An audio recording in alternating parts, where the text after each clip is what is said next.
Hi guys, তোমরা বলেছো মেশিনের টেনশান কোনটাকে বলে। এ দেখো, এটাকে টেনশান নাট বলে।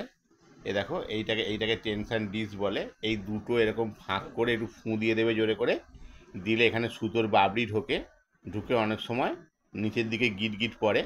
এখানে এরকম এরকম করে ফাঁক করে ফুঁ দিয়ে দেবে, এটাকে টেনশান নাট বলে। এটা নিচে গিট পড়লে এটাকে টাইট দেবে। টাইট দেওয়া মানে ডান দিকে ঘোরাতে হবে, আর যদি ওপরে গিট পড়ে তাহলে বাম দিকে ঘোরাতে হবে। কেমন? তোমরা এটা মাথায় রাখবে, যদি ওপরে গিট পড়ে তাহলে বাম দিকে ঘোরাতে হবে, আর যদি নিচে গিট পড়ে তাহলে ডান দিকে ঘোরাতে হবে। কেমন? এই টেনশান নাট, এটা সেলাইয়ে গিট পড়লে এটা পড়তে হয়।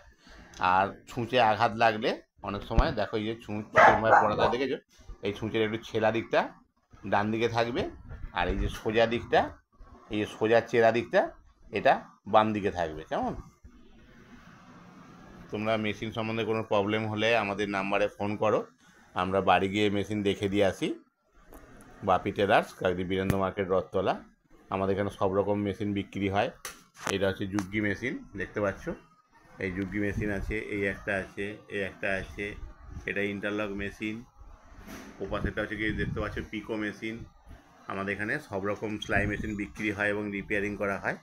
তোমাদের যে কোনো প্রয়োজনে আমাদের এই নাম্বারে ফোন করো, আমাদের সঙ্গে যোগাযোগ করো, সব রকম মেশিনের সার্ভিসিংও পাবে। বাপি টেলার্স, কাকদ্বীপ বীরেন্দ্র মার্কেট, রথতলা। কেমন?